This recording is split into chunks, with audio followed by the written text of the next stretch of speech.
And created by a suitably qualified team made up of former BMW and Apple engineers. Inside, you'll see the dashboard has been completely reimagined. The gesture control system does look a bit imprecise and quite fiddly, not ideal when you're driving along a motorway at 70 miles an hour. This looks like a really distracting driving situation. So isn't this actually quite dangerous to have this in front of you?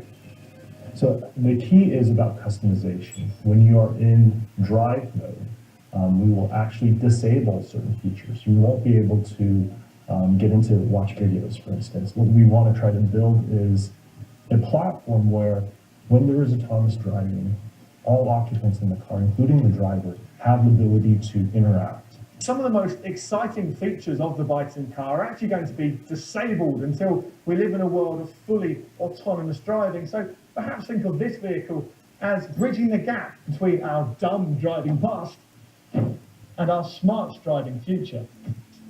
Now, of course, you can't reveal a car at CES without an expensive, lavish launch event. This one went by without a hitch, and people seemed impressed.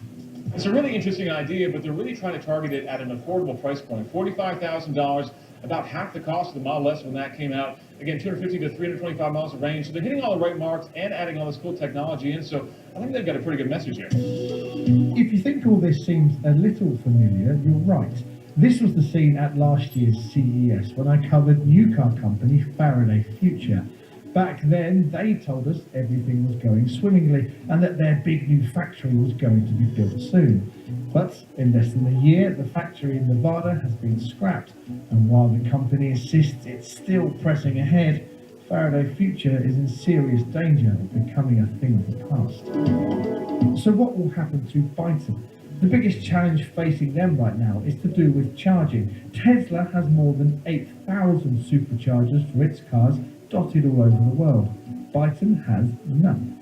They think Tesla should share theirs. And when it comes to actually making the car, Byton is building its own factory in Nanjing, China. And they've promised their car will be put into production by the end of 2019 and will one day cost $45,000. I guess we'll just have to wait and see how that goes. That was Dave Lee, and there'll be plenty more transport on next week's Click. In the meantime, I'm having the nails done. This is the O2 Nails printer. Choose any image you want, and they'll print it onto your nail. Of course, I chose a picture of myself. Okay, Richard Taylor and Nick Quick, be that. Refreshing.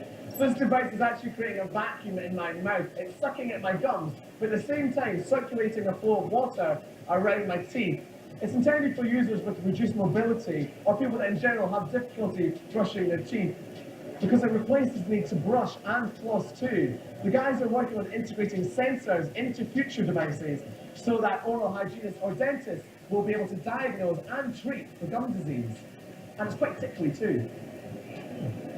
This is Mia, and it's being marketed as the world's first smart baby feeding monitor. You put your baby bottle, any baby bottle, into the device. It has a temperature sensor to make sure that the milk in the bottle is the right temperature for the baby. It has a motion sensor which flashes red if you're holding the bottle at a ridiculous angle. But perhaps the most interesting feature is that it's Wi-Fi enabled. If there's a nanny feeding the baby at home and the mum's at work, the results of the baby feeding are uploaded via Wi-Fi to the mum's smartphone at work, so she can tell exactly how much the baby has drunk.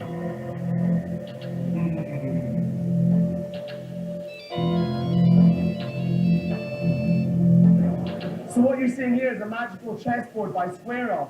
It allows players to play with each other regardless of where they are in the world. So right now, Babia's off playing it by his phone, and an electromagnetic arm underneath the board is dragging the different pieces to the correct square. Pretty cool, eh? Now, you know what? CES can really take it out of you, and I, for one, am already pretty sleep deprived. So what I have in front of me here is a device that is packed with all sorts of technology, and the claim is that it will provide within 20 minutes the equivalent of maybe 2 to 5 hours of sleep. And there's going to be some electrodes that are put behind my ears here effectively through this device that are transmitting signals up to my brain. So I'm going to try this on, and I'll see you in 20 minutes. I'll tell you what, Rich has got the right idea. Walking around here, I'm absolutely exhausted.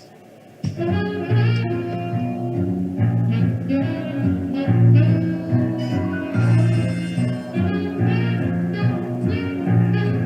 definitely feeling more relaxed than I was like 26 minutes ago. Of course, I don't know how relaxed I would have felt in just a 26-minute power nap, but I'm ready to rock and roll. Sweet home Vegas, home to world-class talent and singing superstars. And then there's Richard Taylor and me. This karaoke box uses professional autotune on your voice, which frankly makes you sound a bit like Cher on a bad night. Sweet home Alabama. Next up, Caesars. I'm coming home to you.